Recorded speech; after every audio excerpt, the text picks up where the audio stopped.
অভ্যন্তরের বাঁধন, খরসেনসেন। মগরাহাট ট্রেকার স্ট্যান্ডের ভিড়ে সারাদিন গমগম করে। তার পাশেই একটি ছোট্ট হোমিওপ্যাথি ক্লিনিক, যেখানে প্রতিদিনই মানুষ আসে দুঃখকষ্ট, ব্যথাবেদনা নিয়ে।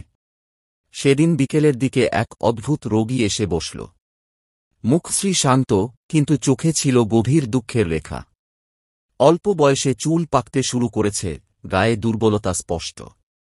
রোগী ধীরে ধীরে নিজের কষ্টগুলো বলতে লাগল। সারা শরীরে ক্লান্তি, যেন সামান্য কাজ করলেই শক্তি ফুরিয়ে যায়। রাতে ঘুম ঠিকমতো হয় না, আবার হালকা হালকা কাশি সারাক্ষণ তাকে পীড়িত করে। বুকের ভেতর অস্বস্তি, হৃদস্পন্দন বেড়ে যাওয়া, সঙ্গে অকারণ ভয়। সে জানায়, ছোটবেলা থেকেই দায়িত্ব তার কাঁধে এসে পড়েছিল, চাপ, কষ্ট আর দুঃখের ভিতরেই বড় হয়েছে।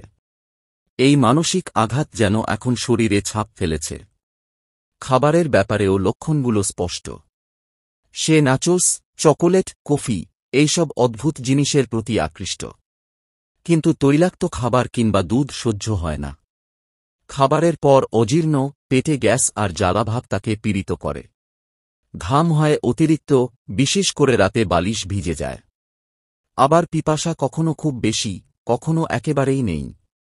গরম ঠান্ডার সম্পর্ক দ্বন্দ্বপূর্ণ।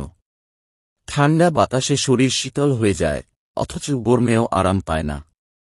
হঠাৎ হঠাৎ হাড়ের ব্যথা, বিশেষ করে সন্ধিতে যন্ত্রণা বাড়ে।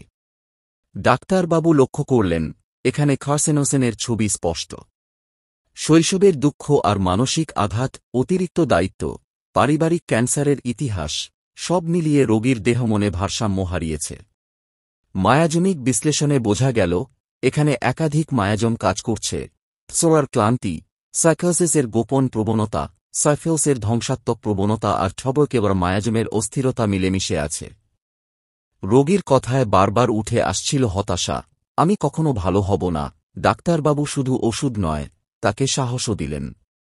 বললেন, এই অবস্থা থেকে বেরোনো সম্ভব, শুধু শরীর নয়, মনের ভারও হালকা হবে।